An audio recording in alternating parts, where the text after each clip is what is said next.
They all left for a huge family vacation, 4 cars, 17 people, and one group chat that didn't include me. I woke up and the house was completely empty. When I called, my mom said, "We thought you were riding in the van with your cousins." I didn't argue or explain anything. About 2 hours later, my sister accidentally sent me a screenshot that was supposed to go to her friend. It said, "He's really not here?" OMG, our plan actually worked. I only replied, "Merry Christmas." Then, without making a sound, I canceled the $15,500 reservation. That was step 1. Step 2 came fast. By 6:30 a.m., my phone showed 103 missed calls. One voicemail said they were 2 hours away and everything had fallen apart. They say you don't truly know someone until you have a secret they want. I learned that the hard way, not with a stranger, but with my own family. It was Christmas morning, a time meant for joy and togetherness, but for me, it began with a silence so profound, it echoed the emptiness in my own heart. My alarm, set for 5:30 a.m., had been silenced, not by my own hand, but by an unseen force. I jolted awake, not to the usual excited chatter or the comforting aroma of brewing coffee, but to the stark, unforgiving brightness of high morning sun streaming through my blinds. A cold dread seeped into my bones. My heart pounded against my ribs, a frantic drum against the chilling stillness of the house. 9:15 a.m. How could I have slept so late? A wave of panic washed over me. We were supposed to be on the road hours ago for our annual Christmas trip. I called out, a desperate, apologetic whisper that bounced off the unyielding walls. "Mom? Dad? Anyone?" My voice sounded foreign, small, swallowed by the vast, empty space. I rushed to my parents' room. The bed was neatly made, a stark contrast to the usual morning chaos. Their nightstands were bare, and the closet door hung ajar, revealing visible gaps where their luggage should have been. My older sister, Amanda's, room was next. Same sterile order. Then my younger brother, Kyle's. His room was, as usual, a disaster zone, but his essential Christmas trip gear, the gaming console, his carefully curated backpack, they were conspicuously absent. With every empty space, a cold, hard knot tightened in my stomach. Downstairs, the living room twinkled with festive lights, a cruel mockery of the merriment that should have been. In the kitchen, a pile of breakfast dishes in the sink confirmed my growing terror. They had eaten. Together. Without me. I flung open the front door, the December air biting at my bare feet. The driveway, which should have been bustling with 4 packed cars, was eerily vacant, save for my solitary Honda. They were gone. All of them. My breath formed icy clouds as the horrifying reality sank in. They had left me. On Christmas morning. My hands trembled as I clumbled back inside, grabbing my phone. No missed calls. No texts. Nothing. I dialed my mother's cell, my fingers shaking. It rang 4 times before her voice, bright and cheerful, filled the silence. "Natalie, good morning, sweetheart. Did you just wake up?" The background noise was a symphony of betrayal, distant Christmas music, multiple conversations, the high-pitched peal of laughter. They were miles away, probably already hours into their journey. "You left without me," I managed, my voice a thin, reedy whisper. A sudden, pregnant pause on the other end. "What?" "No, wait. Aren't you in the van with your cousins?" A lump formed in my throat, thick and unyielding, making each swallow a struggle. "No, Mom. I'm at home. Alone. I overslept, and you all left without me." Another pause, longer this time. I heard her muffled voice, speaking to someone else, before her tone shifted, less cheerful, more feigned concern. "Oh, Natalie. There must have been a miscommunication. We all thought you were in Rachel's van with the cousins." "I'm so sorry, sweetie." From somewhere in the background, I heard my father's gruff voice. "Tell her we'll figure something out." "Did anyone check if I was in the van?" I asked, fighting to keep my voice from cracking. "Did anyone look for me before you left?" Her sigh was audible, laced with an irritating impatience. "Well, it was hectic. You know how mornings like this are. Everyone was rushing around. I guess we just assumed." "You assumed." I repeated flatly. 17 people. And not one of you noticed I wasn't there? Not during breakfast? Not loading the cars? Not during the head count I specifically suggested we do before leaving. Psychological anchor. In that moment, I recognized the insidious dance of family gaslighting, a subtle twisting of reality designed to make me question my own perception, to doubt the undeniable truth staring me in the face. It wasn't just an oversight, it was a carefully constructed narrative meant to absolve them of responsibility. Natalie, don't be like that. It was an honest mistake. We'll figure something out. Maybe you can catch a flight and meet us there. I have to go now. The reception is getting spotty. I'll call you back in a bit. Okay. The line went dead before I could respond. I stood in my pajamas, phone still clutched in my hand, staring at nothing. The promise of a callback, a familiar family tactic, felt like another flimsy excuse. I tried to rationalize it. Maybe it was an honest mistake. Mornings like that are chaotic. Maybe everyone really did think I was in one of the other vehicles. But a chilling premonition, a whisper of a deeper truth, tugged at the edges of my consciousness. I opened my laptop, searching for flights to Colorado. The screen flashed numbers that sent a jolt of alarm through me, a sharp reminder of the financial tightrope I walked. Last-minute Christmas travel was an exorbitant fantasy. I called my Aunt Patricia, who'd wisely opted out of this year's trip due to a hip replacement. Aunt Pat, it's Natalie. Sorry to bother you, but something strange happened. I laid out the surreal morning, hoping for a gasp of sympathy, a word of outrage. Instead, another uncomfortable silence. Oh, sweetie, she finally said, her voice gentle but laced with an unsettling awkwardness. I'm sure it was just confusion in all the excitement. Did you talk to Mom this morning? Or Amanda? Another pause. Rachel called to say they were on the road. She mentioned everyone was having a good time. Did she mention me at all? I pressed, my voice barely above a whisper. Not specifically, no. Aunt Pat, do you know something you're not telling me? Her sigh was heavy, an emotional weight across the phone line. Natalie, I don't want to get in the middle of family matters. I'm sure whatever happened, it's all a misunderstanding. Why don't you call your mother again? The conversation left me with a new, heavier sinking feeling, a cold stone settling in my gut. But what I was about to uncover, buried deep in their digital lives, would shatter my perception of family forever. I switched to Instagram. Amanda had already posted photos, group selfies in the car, a breakfast stop at a diner, everyone smiling, laughing, living our family Christmas trip without me. The comments flooded in. Cousin Rachel, best Christmas trip ever, starting off right. Kyle, road trip vibes. Mom, so blessed to have almost everyone together. That last one struck me like a physical blow, a slap across the face. Almost everyone. She knew. It wasn't a mistake. I flipped to Facebook, finding similar posts. Then I noticed it, comments referencing a group chat I wasn't part of. Just like we planned, Operation Road Trip is a go. A cold certainty washed over me. They had created a separate conversation without me. The pieces, once scattered and confusing, began to click into a disturbing picture, but my mind, clinging to the last vestiges of denial, still couldn't truly believe what it suggested. For the next 2 hours, I alternated between fruitlessly checking flights, calling family members who didn't answer, and fighting back hot tears of confusion and hurt. My mother, of course, never called back. Then my phone pinged. A text from Amanda. I opened it to find a screenshot. A conversation with one message highlighted. He's really not here.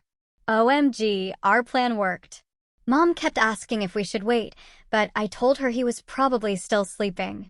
Got to admit, I feel a little bad, but after last year's drama, we deserve a peaceful Christmas. Below the screenshot, Amanda had typed, "Oops, wrong person. Ignore that." I stared at the screen, my mind struggling to process. He's not here. He, not she.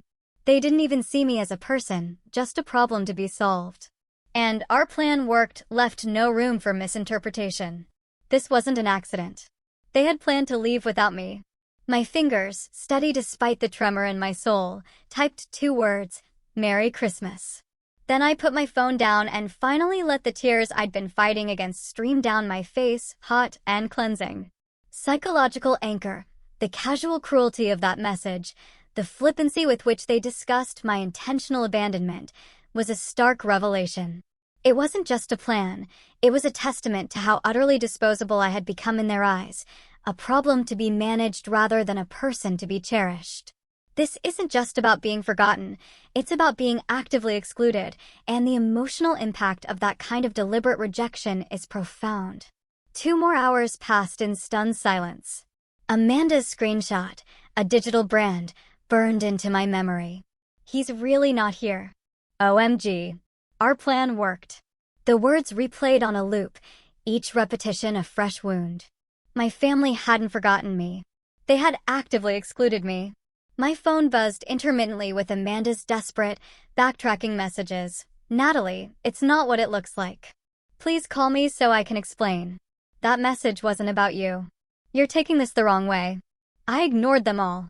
Instead, I opened my laptop and logged into our family's shared cloud storage. We used it for photos, documents, and yes, backed up conversations. Amanda, bless her digital heart, was notoriously bad about always selecting backup everything without checking the contents. In her folder, I found backup files of her text messages from the past month. I hesitated only briefly. The pit in my stomach told me what I would find, but my heart demanded proof. What I found confirmed my worst fears, and then some. A chilling series of conversations between Amanda and various family members, all centered around the Natalie situation. Plans to create a separate group chat without me. Discussions about how to ensure I wouldn't be included on the trip. From Amanda to Mom, 3 weeks ago, do we really have to bring Natalie? Last year, she ruined Christmas with all her drama. Mom's reply, weak, almost an apology. She did book everything and it's on her credit card. Amanda's chilling response, so we let her book it and then figure out a way to leave without her. Win. Another conversation, this time with Kyle. Mom's worried about leaving Natalie behind. Kyle's response, flippant and dismissive, just leave before she wakes up. She sleeps like the dead anyway. By the time she realizes we're gone, we'll be halfway to Colorado. But the most gut-wrenching was a group text where they had actually voted on whether to include me. The final tally, 3 for bringing me, 12 against, with 2 abstentions. My own parents had voted against me. Mom had initially defended me. She is family and she'd arrange everything. But she'd quickly caved to the group pressure. I suppose you're right. It would be more relaxing without having to manage her feelings all the time. Manage my feelings? I whispered to the empty room, the words catching in my raw throat. The drama they referred to from last Christmas? That was when I'd finally stood up for myself after Cousin Mike made yet another joke about me being perpetually single. I'd calmly asked him to stop, pointing out his comments were hurtful. That was it. No yelling, no scene, just a simple request for respect. But apparently, that was too much drama for my family to handle. Psychological anchor. It became terrifyingly clear that some family dynamics aren't about accidental missteps, but about a deliberate, almost strategic, exclusion, cloaked in the guise of managing feelings. This isn't just about insensitivity, it's about a pattern of emotional labor exploitation, where my responsibility was to absorb their discomfort and never assert my own needs. As I dug deeper, years of injustice surfaced in my memory, a flood of repressed pain. The time I gave up my bedroom for a week when relatives visited, sleeping on the couch while Amanda flat out refused to share her larger room. This summer, I worked 2 jobs to help pay for family expenses when Dad was between positions, only to have my parents spend the money on a new car for Kyle when he got his license. The countless times my achievements were minimized while my siblings were celebrated. I remembered how last Christmas I'd offered to help Mom in the kitchen, and she'd snapped at me that I was doing it wrong, only to praise Amanda's identical technique minutes later. How Dad had interrupted me mid-sentence during the gift exchange to point out something Kyle was doing. How Aunt Susan had accidentally left me out of the family photo, and no one had noticed until I mentioned it. I'd always been the family scapegoat, the reliable utility player, but until now I'd never realized how deliberate it was. I'd given them the benefit of the doubt, made excuses for their behavior, rationalized that families are complicated and no one is perfect. I thought about the financial sacrifices I'd made. When my parents struggled with mortgage payments 3 years ago, I'd given them $8,000 from my savings, money I'd been putting aside for a down payment on my own place. That loan was never repaid. When Kyle needed a laptop for school, I bought it. When Amanda's car needed repairs, I covered them. And this trip, the $15,500 booking that I had placed on my credit card. Every year I handled the booking, and every year the family promised to reimburse me at Christmas. Sometimes they did, partially. More often, excuses were made about tight budgets and promises of paying you back soon that never materialized. I tried calling different family members. My father's phone went straight to voicemail. Carl texted that he was in the middle of something and would call later. Aunt Susan read my message but didn't respond. Uncle Robert's phone rang and rang with no answer. Finally, Cousin Rachel picked up. "Natalie, hey, what's up?" Her voice, usually so open, was laced with an unfamiliar tension. "Rachel, I need you to be honest with me. Did everyone intentionally leave without me this morning?" A long, heavy pause. "I don't know what you're talking about. Please don't lie to me." "Not you too." She sighed, a sound of resignation. "Look, it wasn't my idea, okay? Amanda and Kyle organized the whole thing. They said, you're always complaining and making everything difficult. They convinced everyone it would be more fun without you. And you went along with it?" I asked, a fresh wave of disbelief washing over me. What was I supposed to do? It was majority rule. You could have stood up for me. You could have at least warned me. And risk being excluded, too? I'm sorry, Natalie. That's just how family dynamics work sometimes. I hung up without saying goodbye. The phone felt heavy in my hand, a useless object. I went in my childhood bedroom, closed the door, and broke down completely. Years of being overlooked, dismissed, and taken for granted crashed over me like a tidal wave. I curled up on my bed and sobbed until my throat was raw and my eyes burned. As the December afternoon darkened into evening, I cycled through shock, denial, and bargaining. Maybe if I apologized for whatever perceived wrongs I'd committed, they'd welcome me back. Maybe if I offered to stay in a separate cabin and give them space, they'd let me come. Maybe if I tried harder to be what they wanted, they'd finally accept me. But as night fell, those thoughts gave way to something else entirely. Anger. White-hot, clarifying anger that burned away the fog of self-doubt I'd lived in for so long. After hours of crying, I felt strangely calm. Empty, yes, but also clear-headed. I called Rachel back.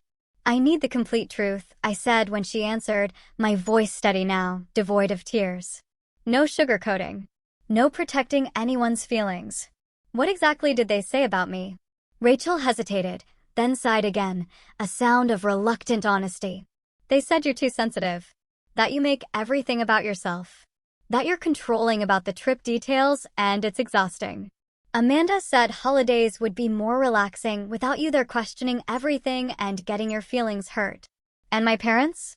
What did they say? "Your mom tried to defend you at first, but Amanda kept bringing up last Christmas, calling it the incident. Eventually, your mom agreed it might be easier without you. Your dad just went along with whatever your mom decided. And the plan was what exactly? To leave before you woke up. Tell you it was a mistake if you called, claim they thought you were in another car. By the time you figured it out, we'd be too far away for you to join us." The confirmation hit like a physical blow, but I remained outwardly calm. "Thank you for being honest, Rachel. I'm sorry. I should have said something." "Yes," I replied, my voice chillingly even. "You should have." Then I ended the call. Psychological anchor. This was the critical inflection point. The anger wasn't destructive. It was an empowering force, a protective shield forming around a long-wounded self. It's the moment when the victim realizes they don't have to accept their role anymore, that the narrative of their unworthiness was a fabrication designed by others to serve their own comfort. I sat on the edge of my bed, letting the full weight of my family's betrayal sink in. Not just today, but years of it. Years of being the responsible one, the reliable one, the one who gave and gave while receiving so little in return. Years of telling myself it was normal, that family relationships are complicated, that love isn't always expressed in obvious ways. But this wasn't love. This was exploitation. This was emotional abuse. This was a family that had decided I was worth less than the others, that my feelings didn't matter, that I could be discarded when inconvenient. Enough, I whispered to my empty room. Enough. Little did I know, the real game had just begun, and I was about to change the rules entirely. I moved to my desk and opened my laptop again. I navigated to the resort's website and logged into my account. There it was, the reservation in my name. $15,500 for the premium Christmas package. 6 cabins around a central lodge. All activities included, special Christmas dinner and events. The works. I'd been saving for this trip all year. The family was supposed to reimburse me their shares when we exchanged gifts on Christmas Eve, as was our tradition. But another dive into Amanda's backed-up messages revealed they had no intention of doing so. Natalie won't cancel the reservation even if she finds out, Kyle had written. She cares too much about what everyone thinks. She'll probably book a flight out and pretend everything's fine. And we still get our free Christmas vacation. Amanda had replied, adding a laughing emoji. I stared at those messages for a long time. Then I picked up my phone and texted Amanda a single reply to her earlier frantic messages. Merry Christmas. Let them think everything was fine. Let them think I was hurt, but accepting it. Let them think I was predictable, reliable Natalie who would never rock the boat. I sat at my desk and made a list. Every time I'd covered expenses for family members. Every loan never repaid. Every sacrifice I'd made. Every time I'd been overlooked, dismissed, or taken for granted. The list ran to 3 pages, single-spaced. Then I made a second list. Things I wanted. Respect. Appreciation. Reciprocity. Honesty. The simple dignity of being treated as a full and equal member of the family. I called my therapist, Dr. Michelle, who I'd been seeing for the past year to work on my people-pleasing tendencies and boundary issues, as she called them. She answered despite it being after hours on Christmas Eve. Natalie, what's happened? I explained the situation, my voice surprisingly steady. When I finished, there was a moment of silence. What you're describing is a profound betrayal, she finally said. Your reaction is not only justified, it's healthy. The anger you're feeling is appropriate. The question is, what do you want to do with it? I want to stop being a doormat, I told her. I want consequences for their actions. I want them to understand they can't treat me this way anymore. Those are all valid desires. What specific actions are you considering? I told her my plan, the 2-part response I was formulating. She listened without interruption. Will these actions move you toward healing or deeper into hurt? She asked when I finished. Both, maybe. Initially more hurt, but ultimately healing because I'll finally be standing up for myself. Then I support you, she affirmed. Just remember, you're making these choices for yourself, not to punish them. The goal isn't revenge, it's self-respect. After we hung up, I felt validated. My reaction wasn't excessive.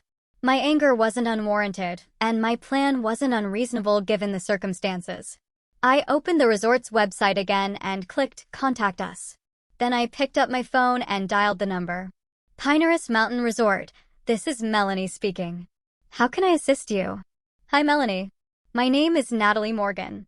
I have a reservation for 6 cabins beginning tomorrow, December 25th. Yes, Miss Morgan. I have your reservation here. The premium Christmas package for 17 guests. Is there something I can help you with? I need to cancel the entire reservation. Oh, I'm sorry to hear that. May I ask the reason for cancellation? We might be able to accommodate changes instead. I hesitated only briefly. The reservation was for a family trip, but there's been a change of plans. The family decided to exclude me after I'd already paid for everything. A pause. I see. I'm very sorry to hear that. Her voice had softened with genuine sympathy. Let me check our cancellation policy for your booking. I heard keyboard clicks in the background. Normally, our Christmas packages are non-refundable this close to the date, but given the circumstances, let me speak with my manager. I was placed on hold for several minutes. When Melanie returned, her voice was warm. Miss Morgan, my manager has approved a full refund to your credit card. The funds should be returned within 3 to 5 business days. Thank you, I said, relief flooding through me. That was $15,500 I couldn't afford to lose. There's one more thing, Melanie continued. Your family is still planning to arrive tomorrow, correct? Yes, as far as I know. Would you like us to let them know the reservation has been canceled when they arrive, or would you prefer to inform them yourself? I considered this. Actually, if it's not too much trouble, I'd prefer if they found out when they arrive. Another pause. I understand. We can certainly handle that discreetly. Thank you, Melanie. You've been very kind. You're welcome, Miss Morgan. And if I may say so, I hope you find a way to enjoy your holiday despite these difficult circumstances. After hanging up, I felt a weight lift from my shoulders. Step 1 complete. But the quiet satisfaction I felt in that moment was merely the prelude to a much larger awakening. Now, for step 2. I set my alarm for 6:30 the next morning, then began gathering what I would need: documents proving property ownership, financial records, keys, my passport, personal mementos I couldn't bear to lose. As I worked, I booked a solo vacation to Bali, departing the following evening. I'd always wanted to go, but had never prioritized my own travel dreams over family obligations. The irony wasn't lost on me that I'd be spending about the same amount on my solo trip as I'd been prepared to lose on the family trip. I wrote a detailed letter to my family, explaining exactly why I was taking these actions, careful to focus on facts rather than emotions. I set up an automatic email to be sent to all of them once I was on my flight.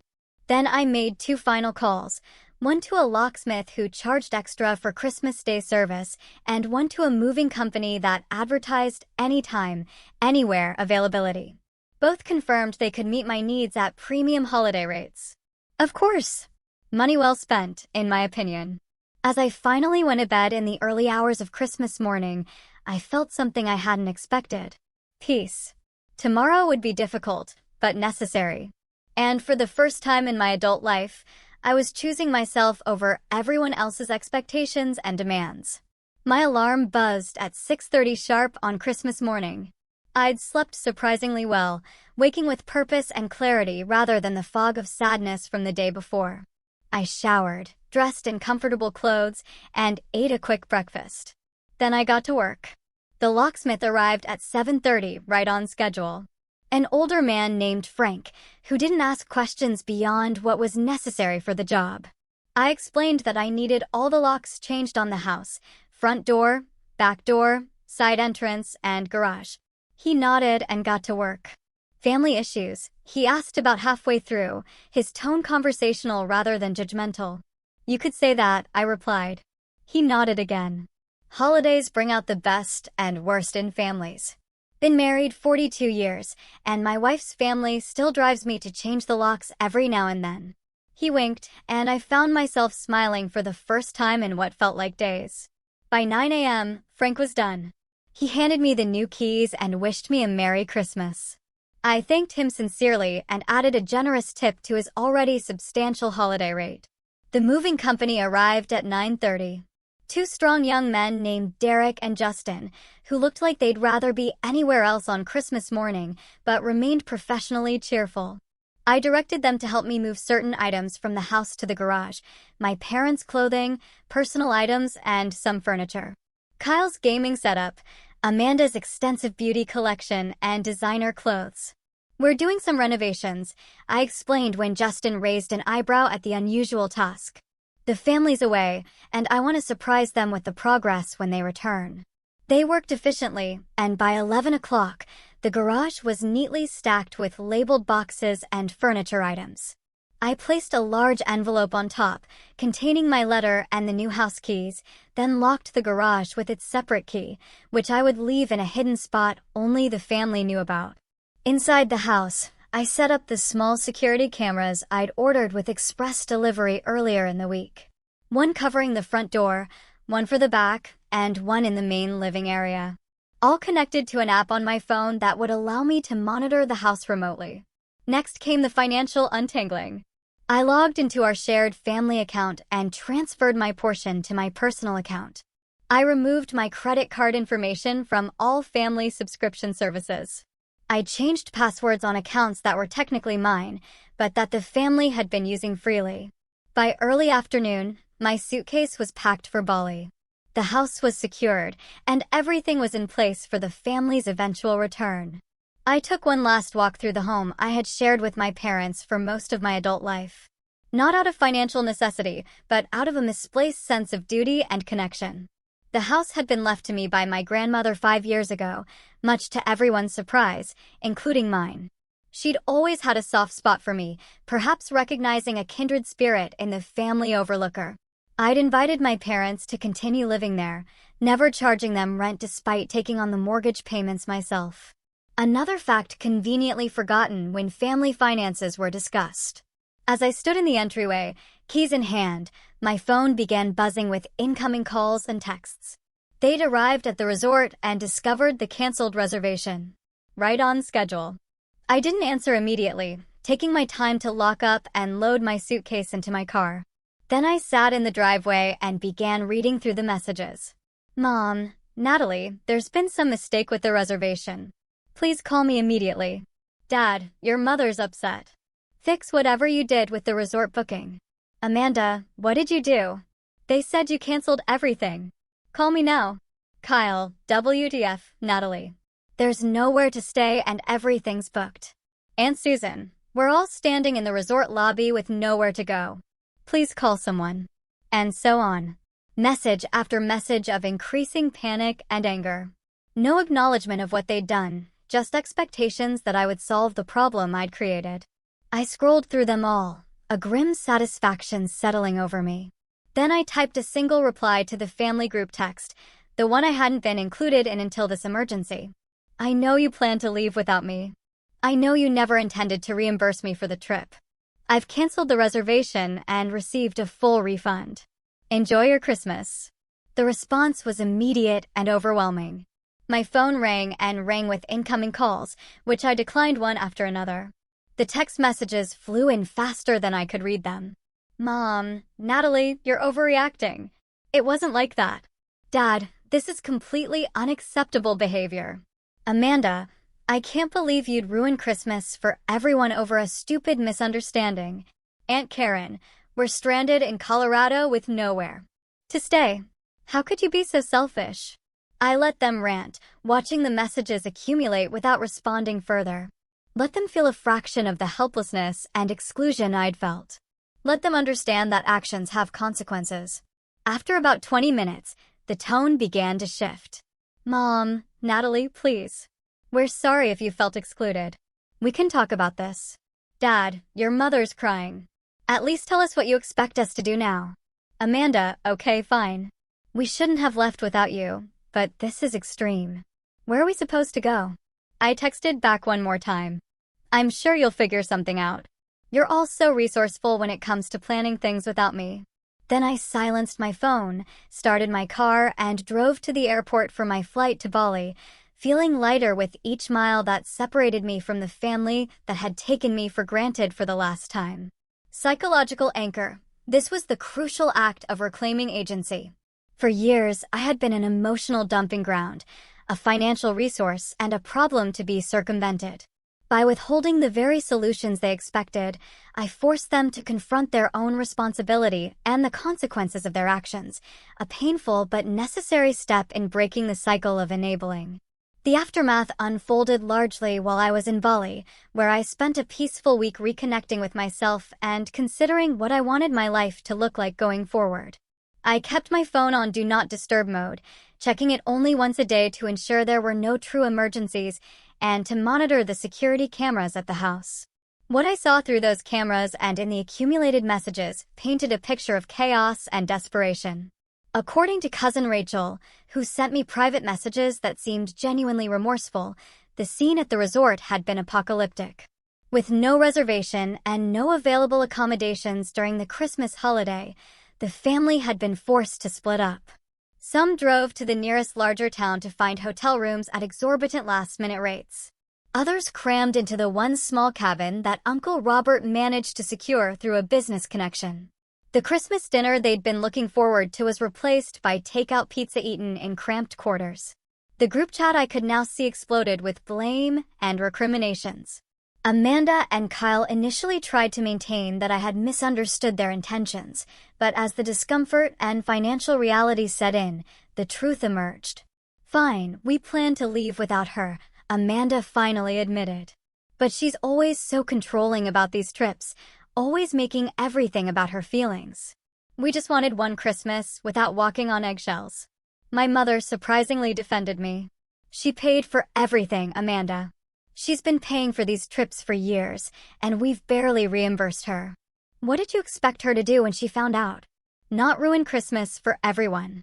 Amanda shot back. I think we ruined it first, Kyle wrote, showing unexpected insight. For her, at least. The family tried calling me hundreds of times over those days. I didn't answer. Their messages evolved from angry to pleading to bargaining. They cut their trip short, heading home after just 2 days of holiday misery. On December 27th, my security cameras showed them arriving at the house, luggage and all, only to discover they couldn't get in. I watched as my father tried his key repeatedly, as my mother peered through windows, as Amanda paced the front lawn making animated phone calls. Eventually, someone thought to check the garage, finding my note and the new keys. I observed them reading my letter together, faces falling as they absorbed the detailed account of how they had treated me over the years, culminating in the Christmas abandonment. I'd made it clear in the letter, this was my house, left to me by my grandmother. I'd allowed them to live there rent-free while I covered the mortgage. That arrangement was now over. They could stay temporarily while making other living arrangements, but I would be charging market rate rent beginning February 1st. When I finally returned from Bali on January 3rd, refreshed and resolute, I was prepared for the confrontation that awaited me. I pulled into the driveway, noticing all their cars were present. They'd known I was coming home today. The rent conditions I'd outlined required us to meet. They were waiting in the living room, a tableau of familiar faces wearing unfamiliar expressions, uncertainty, anxiety, even fear, not emotions my family typically directed at me. Natalie, my mother began, rising from the couch, her voice trembling slightly. We need to talk about what you've done. No, I said calmly, remaining standing just inside the doorway. My stance was deliberate, a physical manifestation of the new boundary.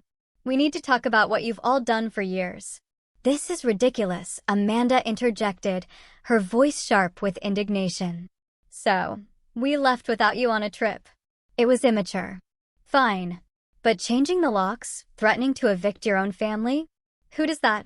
Someone who's finally had enough, I replied, my voice steady and even. Someone who's tired of being exploited and taken for granted. Someone who's setting boundaries that should have been set long ago. Exploited? My father scoffed, a hint of his usual dismissive authority returning to his tone. That's a bit dramatic, don't you think? I pulled out my phone and played a recording I'd made before leaving, a compilation of their messages planning to exclude me while still expecting me to foot the bill for their Christmas vacation. Their faces changed as they listened to their own voices discussing me as a problem to be managed, a resource to be used rather than a family member to be respected. When the recording ended, the room was silent. Then, surprisingly, it was Ryan, Amanda's fiancé, who spoke first. I've been sitting here listening to all of you for days, and honestly, I'm appalled. If this is how you treat family, I'm not sure I want to be part of it. Amanda gaped at him. You're taking her side? There shouldn't be sides in a family, he replied, his gaze unwavering. But if there are, then yes, I'm on the side of the person who was wronged. Kyle shifted uncomfortably in his seat, his usual swagger replaced by a rare vulnerability. He's right. What we did was messed up. All of it, not just the trip. He looked at me directly, his eyes wide. I'm sorry, Natalie. Really sorry. One by one, they began to acknowledge what they'd done, though some more grudgingly than others.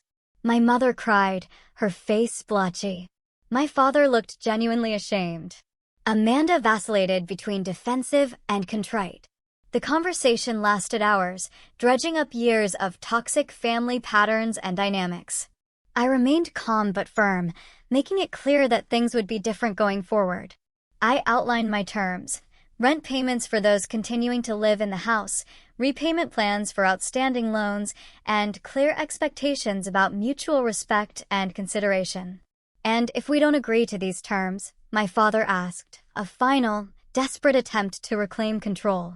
Then you'll need to find somewhere else to live by February 1st, I replied simply, my gaze meeting his without flinching. This is non-negotiable. Psychological anchor. The shift in power dynamics was palpable. By setting clear, non-negotiable boundaries and holding them accountable, I forced the family to confront their ingrained entitlement. This wasn't about punishment, but about establishing a fundamental respect that had been absent for decades, a true act of self-preservation. In the days that followed, the family fractured and realigned in ways I hadn't anticipated. My parents, faced with the financial reality of paying market-rate rent on the house, plus repaying what they owed me, decided to accelerate their long-discussed plans to downsize. They found a small condo closer to my father's office and moved out by mid-January. Amanda and Ryan had a series of intense discussions that ultimately led to them postponing their wedding while they reassessed their relationship. Amanda's behavior during the Christmas incident had revealed aspects of her character that troubled Ryan deeply. She moved in with a friend, and our relationship remained strained but civil. Kyle, surprisingly, asked if he could continue living in the house while paying the designated rent. I want to make things right, he said, his voice earnest. And I want to get to know my sister again. We established a genuine roommate relationship that slowly evolved into a real sibling bond, built on mutual respect rather than obligation. Extended family members reached out individually in the weeks that followed.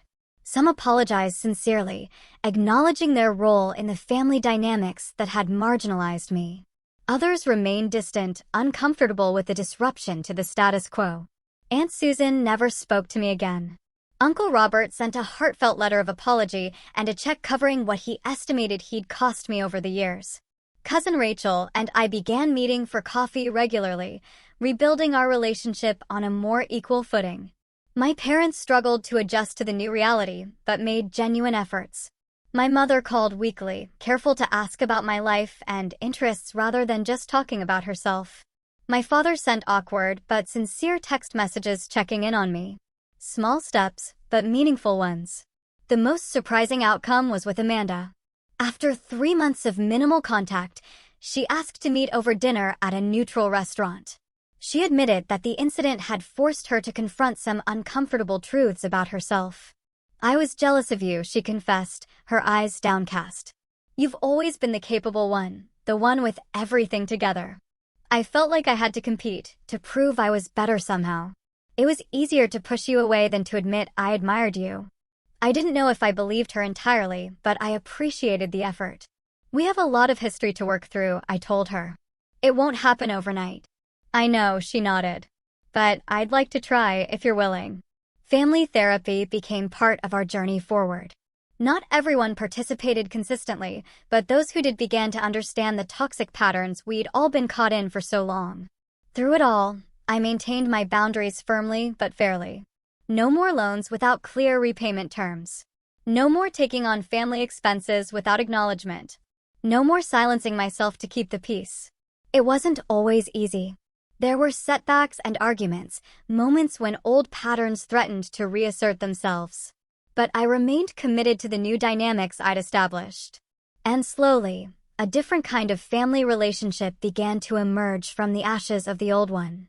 6 months after the Christmas incident, I sat in Dr. Michelle's office for what would be one of our final regular sessions.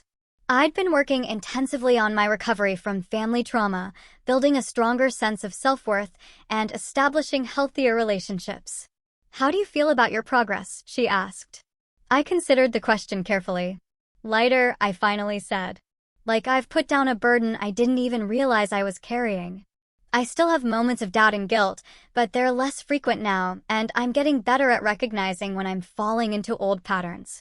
The journey hadn't been easy. After setting those initial boundaries, I'd gone through periods of intense grief for the family relationship I'd always wanted but never had. There were days I questioned my decisions, wondered if I'd overreacted, felt guilty for causing pain to people I loved despite everything.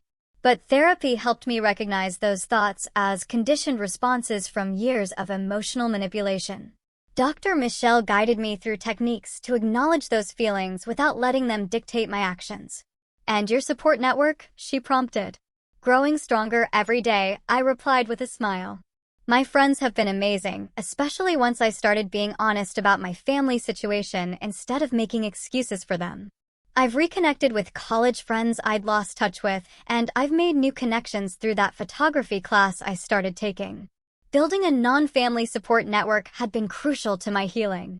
For too long, I'd prioritized family relationships at the expense of friendships and personal interests. Now, I had a weekly book club, a photography group that went on monthly excursions, and several close friends who checked in regularly. During those 6 months, I maintained limited contact with my family, individual connections rather than group gatherings, clear boundaries about what I would and wouldn't discuss, firm expectations about how I deserved to be treated. "And the house?" Dr. Michelle asked. "Still mine," I said with a confident smile that would have been impossible a year earlier. "Kyle's still renting one of the rooms, and I've rented another to a graduate student. The rental income covers the mortgage, and I'm saving to renovate the kitchen this fall." I'd reclaimed my space, physically and emotionally. The house that had once felt like a site of obligation now felt like a true home. I'd redecorated, choosing colors and styles that reflected my personality, rather than preserving the family aesthetic I'd always accepted without question. My solo traveling had continued as well. After Bali, I'd taken weekend trips to places I'd always wanted to visit but had put off: Chicago for the architecture, New Orleans for the music, Portland for the food scene. Small adventures that built my confidence and expanded my world. "And what about reconciliation?" Dr. Michelle asked. "Where do you stand on that?" I've been thinking about this question for months. I'm open to it, but on my terms. With some family members, there's been real progress. Kyle and I have a better relationship now than we ever did growing up. My parents are trying in their way. Others, like Amanda, it's more complicated. And with some, like Aunt Susan, I've accepted that reconciliation may never happen. That sounds like a healthy approach. Dr. Michelle nodded. Reconciliation doesn't mean returning to old patterns. It means creating new, healthier relationships where possible and accepting when it's not. As summer turned to fall, I decided it was time to test the waters of a family gathering. I invited select family members to a small dinner party at my house. Not everyone, just those who had shown genuine remorse and made real efforts to change. My parents, Kyle, cousin Rachel, and her husband, Uncle Robert, and after some deliberation, Amanda. I set clear expectations in the invitation. This was a fresh start, an opportunity to build something new. Past grievances wouldn't be discussed. At the dinner table, anyone uncomfortable with these terms was welcome to decline. To my surprise and cautious delight, everyone accepted. The dinner wasn't perfect by any means. There were awkward moments, old tensions that bubbled up briefly before being redirected. But there were also genuine conversations, authentic interest in each other's lives, and moments of connection that felt new and promising. My mother brought a photo album I'd never seen before, filled with pictures of me growing up. "I realized we don't celebrate you enough," she said quietly as we looked through it together. "I want to do better." My father helped me grill in the backyard, asking about my work with an interest that seemed sincere rather than perfunctory. Kyle proudly showed off the kitchen shelves he'd installed, his way of contributing to the home we now shared. Amanda brought a peace offering, a framed photo of us as children, arms around each other, smiling without complexity or competition. "I found this while packing," she said. I'd forgotten we used to be friends. After dinner, as we sat in the living room with coffee and dessert, my father raised his cup in a toast. "To Natalie," he said, his voice thick with uncharacteristic emotion, "for having the courage to demand better from all of us. We didn't deserve a second chance, but we're grateful for it." The acknowledgement brought unexpected tears to my eyes. Not from lingering pain, but from the recognition that true healing was possible. Even if the relationship would never be what I'd once hoped for, it could be something real, something honest. That Christmas was different from any other in my memory. Smaller, more intimate, held at a neutral location rather than the family home. Everyone contributed equally to the expenses and preparations. There were no dramatic exclusions, no manipulation, no taking anyone for granted. We exchanged thoughtful, personal gifts rather than expensive displays. We shared memories, both difficult and fond, with new honesty.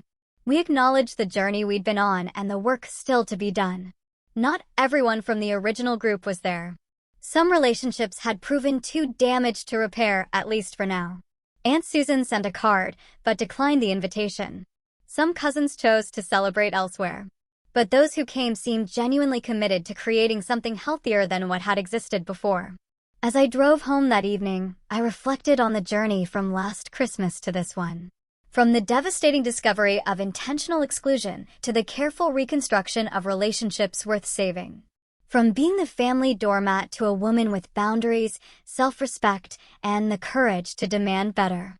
The deepest lesson I'd learned wasn't about family dynamics or even about standing up for myself, though those were important. It was about the difference between love that diminishes and love that enhances. Between relationships that drain your spirit and those that fill it. Between accepting scraps of affection and requiring genuine respect. Sometimes love requires distance. Sometimes healing means letting go. Sometimes the family you need isn't the one you were born into, but the one you build around you. Person by person, connection by connection. I don't regret what I did that Christmas morning when I canceled the reservation and changed the locks. It was the most difficult decision I'd ever made, but also the most necessary. It wasn't about revenge, but about finally valuing myself enough to require better treatment. Some might call it extreme. I call it the first day of a new life. A life where I matter, where my feelings count, where love is demonstrated through actions, not just claimed in words. If you're watching this and recognize yourself in my story, please know you're not alone. Family relationships are complex, but they should never come at the cost of your self-worth. Setting boundaries isn't selfish, it's essential. And sometimes the bravest thing you can do is walk away from what hurts you, especially when it's family. Have you ever had to set difficult boundaries with loved ones? What was your turning point? Share your experience in the comments below. If this story resonated with you, please subscribe for more authentic conversations about family dynamics and personal growth. Your support helps this channel reach others who might need to hear they're not alone. Thank you for listening, and remember, you deserve to be valued, respected, and truly seen.